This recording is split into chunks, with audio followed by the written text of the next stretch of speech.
Hello, and welcome back to another Rise of Empires Ice and Fire video with me, Mr. Gill.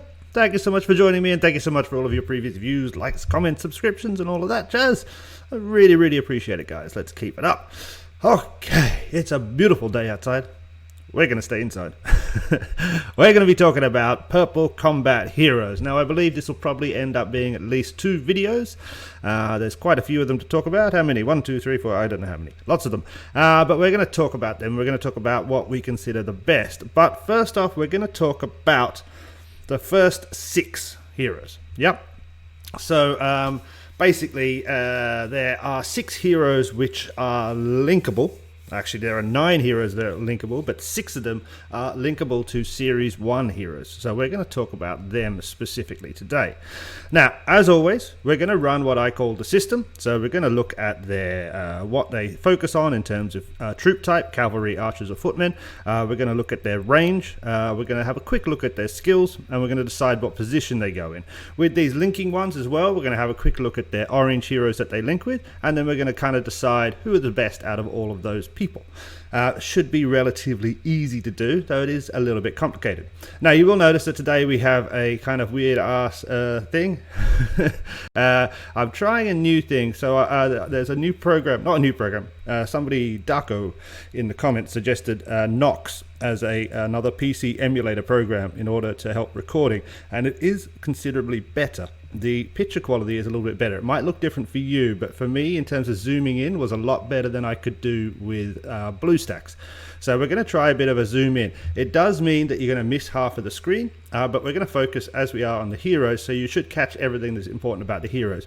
Obviously, I'd guess in a Reign of Chaos duel or something like that, we won't be able to have this zoomed in bit because you're just going to miss too much of the action on the screen. But for something like this, it should work. Let me know what you think in the comments down below, and we'll see where we go from there. But thanks to that Darko giving me the tip, this program seems a little bit easier to use for sure. Right. Okay, so the first heroes we're going to be talking about: Blizzard, Spirit Breaker, the Bear, and scrolling down because I don't have them. Where are they? Scroll down. Soul Seeker, Headhunter, and Heaven's Hand. Okay, now these 6 purple combat heroes all link with a S1 or a Series 1 orange hero. They also link with each other, okay, which is a really cool thing. So basically, by having them, you're going to have a set, a kind of trio of heroes that are all designed to play well together. Now, everybody should have Blizzard. Blizzard is given, I think, free at the start of the game. You should get her by the 2nd or 3rd day, I believe. Even with the new update, Blizzard is there on the 2nd day. Blizzard's a lovely hero. I never really paid too much attention to her, but I should be paying a bit more. But yeah, that's it. So let's just run through quickly. Blizzard is for cavalry. Spirit Breaker here is for footmen, and the Bear here is for archers. Okay, so those 3, we're covering those 3. All right, let's pop in and have a look at Blizzard. Now we can see here, first off, let's just check the skills before we go into the linking. Let's have a look at the skills and go through the basic system. So we know that she is for cavalry, and then we can see here there's a range of 2, and this is a single enemy skill. So she's only attacking 1 enemy target. And then the second skill is a range of 3. Now, purple combat heroes generally only have 2 skills. Some of them only even have 1. But they do not have 3 skills like a orange hero does.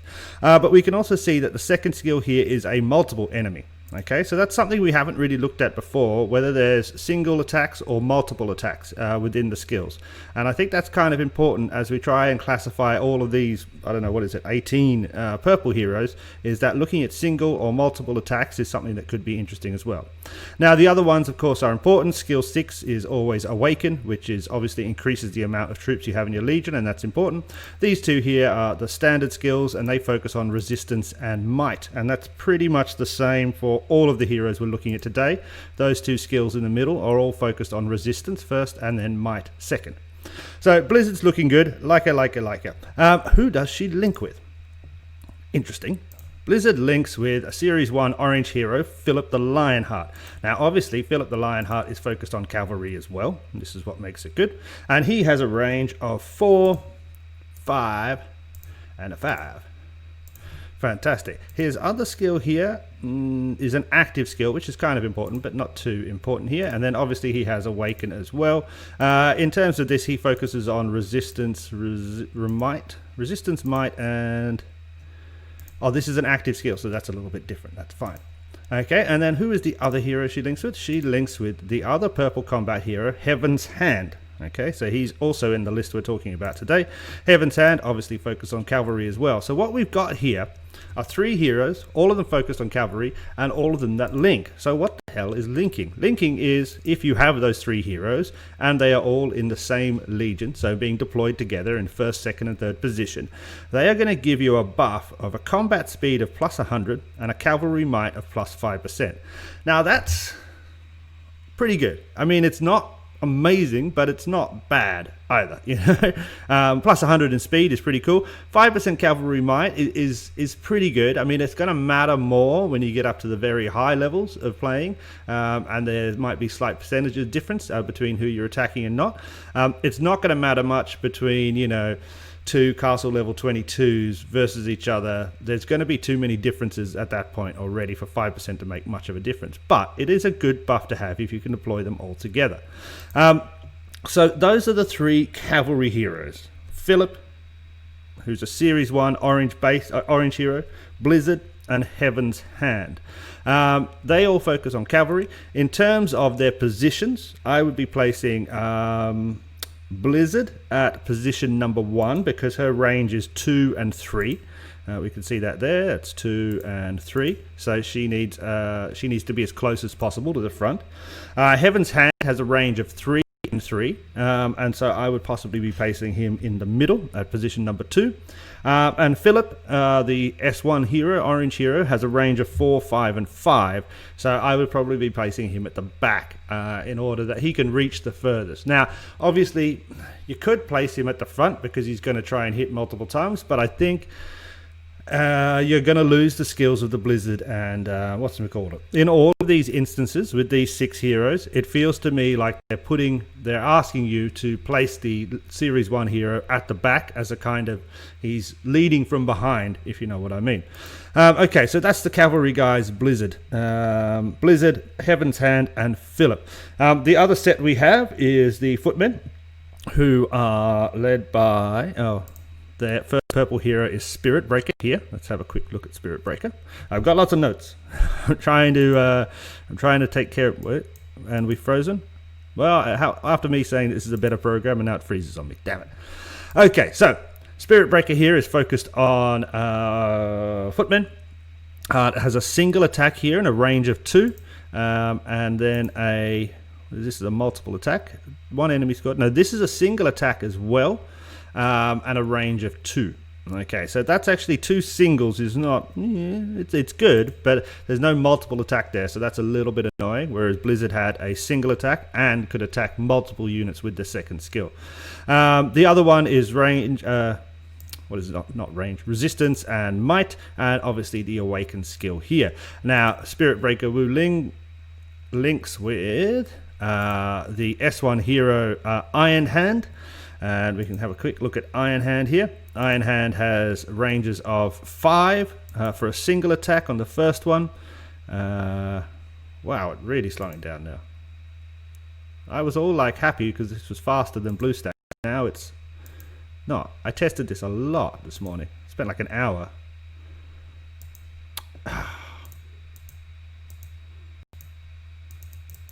Why is it doing this to me? Why?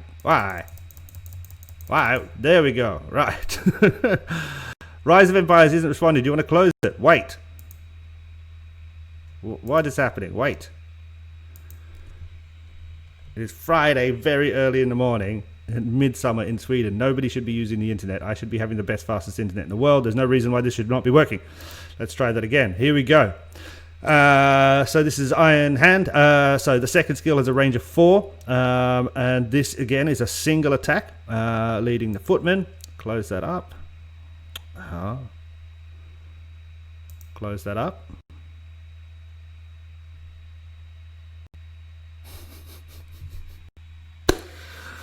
Oh.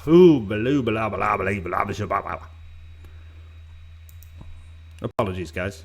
I literally recorded, I don't know, 50 different times, little clips and stuff like that to test everything that I could think of testing, and it didn't slow down, and now it does as soon as I'm actually recording the real thing.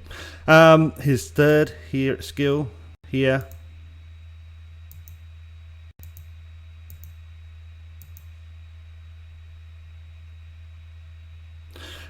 is focused on a multiple attack, so that's pretty good with a range of 5 as well, so that's not too bad at all. Obviously the 6th skill is Awaken, and the 7th skill here is an active skill, which is not too bad either, nothing wrong with that. And then the other hero they link with is, of course, here, not Soul Seeker, we looked at Soul Seeker, sorry, is of course this little one over there, should be crying out loud. Oh, it's this, no, which guy is it? Oh no, that's Spirit Breaker, who we started with, and this is, sorry, Soul Seeker, who I'm completely mistaken. 2 skills there, Soul Seeker, a range of 3 with Footmen's. This is a multiple attack, so 2 random enemy squads can be attacked with this first one, so that's quite interesting. The other 2 didn't have multiples, so that's nice.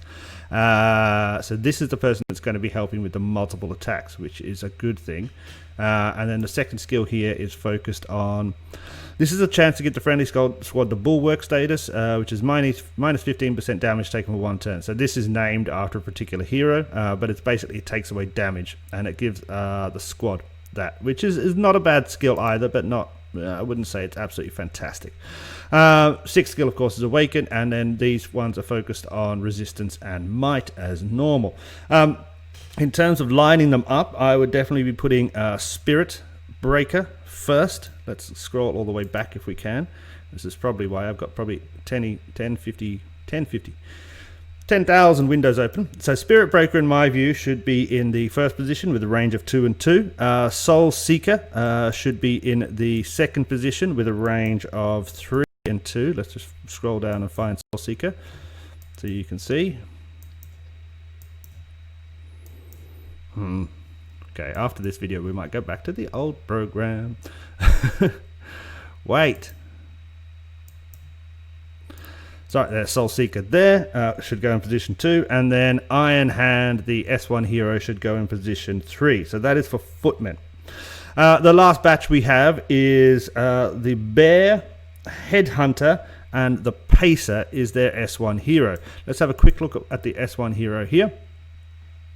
Like so. That looks kind of cool in his eye. Okay, so the Pacer is an S1 hero.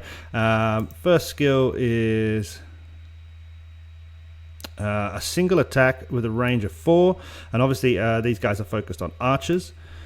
Second skill is a single attack again with a range of 5.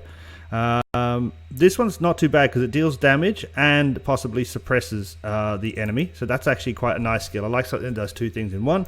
And the third skill here is a range of 5, and this is a multiple attack, so it attacks 3 random enemy squads within range on turn 2, 5, and 7. Oh boy, I'm sorry. That came very quickly. 2, 5, and 7. Excuse me very much. So that's an interesting one as well. Wow, this is an interesting video. Now the Pacer links with obviously the Bear, and let's scroll up and have a look at the Bear. This is one of those very interesting videos. Everything seems to be going wrong. I'm not going to stop it. I'm just going to push through. I'm just going to power through. Where's the Bear? Should be just up here. I should have the Bear. I do. This is the Bear here. So this is our purple hero. Open up, Bear. Here we go. Okay, so the Bear has a first skill. This is a multiple attack, so 2 enemy squads with a range of 3 in the first one. That's a nice attack to have at the start, multiples. And then this is a single attack, but also causes weakened effect with a range of 3 as well. The other purple hero linked to them is the Headhunter, who is down here somewhere. Scroll back again. Bambi bam, Headhunter here.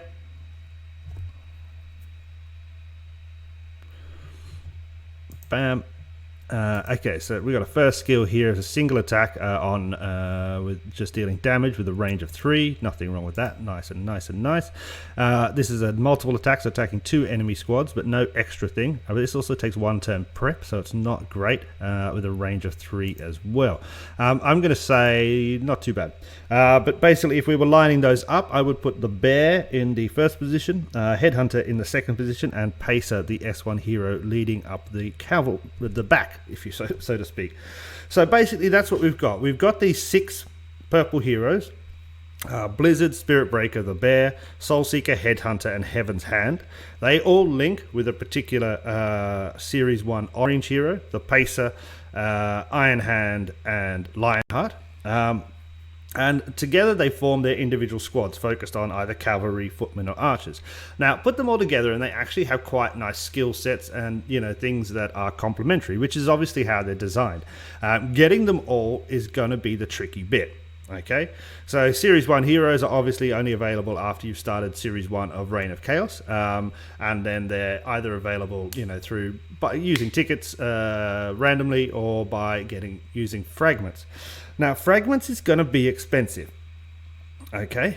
Because first you've got to, that's my pen, first you've got to get the heroes, okay? So to open all of these heroes, these 3 sets, 2 purple and 1 orange, just with fragments, is going to cost you a minimum of 500 fragments, because the orange hero here is 200 and the purple heroes are normally always 150 fragments. So that's going to be 500 just to open, to get those heroes, yeah?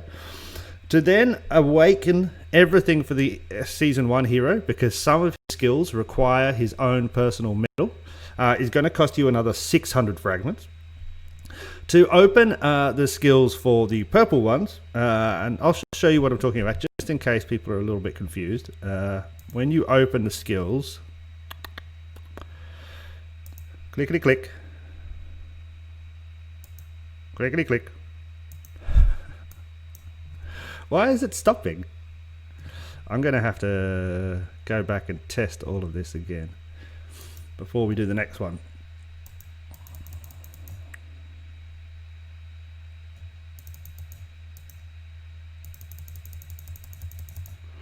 Oh, come on. There we go. Finally. Thank God. Okay. So if you need to unlock, say, this skill here, the Awaken skill, you're going to need the actual medal for the Pacer in order to do that. You will also need that medal if you want to unlock the skill number, the last skill here. This is number 8. You're going to need a medal there, and I believe it's also, is it this one? Yeah, you're going to need a medal to unlock this skill as well. So that's another 600 fragments, because it takes 200 each time to unlock a medal or to unlock the hero. So that's another 600 fragments just to open the Series 1 hero. To unlock the purple heroes is going to unlock all of their skills, so to speak, it's going to cost another 450 fragments. So roughly speaking, to unlock one of these sets from fragments, so you haven't received any of them, you're very unlucky, you have to, do them all from fragments, it's going to cost you about 1,550 fragments. Now, on average, fragments sell for 5 of them for between 40 and 60 tokens for S1 heroes or purple heroes, I believe. Can be cheaper sometimes, can be more expensive. That's going to roughly cost you between 12,400 and 18,600 tokens in order to unlock one of these sets. That seems like a lot. That seems like a lot. And I don't know necessarily whether it's worth it. Yeah, I don't know necessarily whether it's worth it. However, these are some of the only heroes that link. If we have a look at, say, this Season 3 hero here, there's no real linking happening. Don't believe it. Come on, open up. Especially back to the purple heroes. And remember, you've got a slightly better chance to get your purple heroes than you do to get all of these orange heroes. And they're obviously quite a lot cheaper. So I don't know what I would suggest, but I think if you have a chance, so if you've noticed that, oh, wow, wait a second, I've got this orange hero and I've got some tokens for that, from fragments for that purple hero.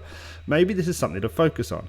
I don't think it's something that I would focus on necessarily from the start. I think there are other base orange heroes. I think there are other Series 1 heroes that are more important to get than it is to focus on what is a considerable amount of time and effort you're going to have to spend to unlock a whole set of one of these kind of linked up Series 1 double purple hero combinations. So I don't know if I would do it. Now, if you are going to do it, obviously I'm going to say that because everybody gets Blizzard for free, you should start with that.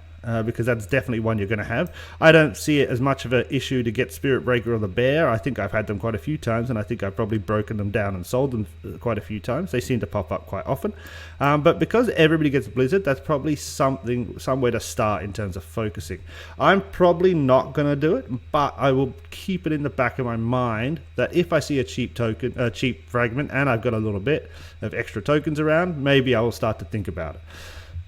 That's my choice. Now, if you've got them, I don't know, maybe you can let me know down below which set you think is better. I personally, as obviously said, I will go for Cavalry because that's the one I like. But yeah, relatively speaking, they're kind of a little bit unattainable for the standard player, you know, so to speak, especially if you're either in the mid game or you haven't really, you know, if you're only just starting in Season 1, I don't think this should be your focus at all.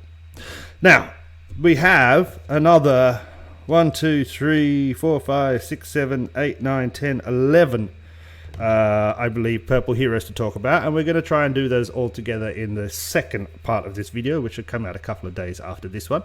And in those, that should be relatively easy because none of them really link. A few of them link to other purple combat heroes, but none of them really link. They're all a little bit boring, but we'll run through them anyway and see, you know, because they're there, which ones that I feel should be best used. Now remember, we do this by looking at the system, by looking at the troops you need, you want to be focused on. So if you focus on cavalry, if you focus on footmen, you know, what hero do you need for that?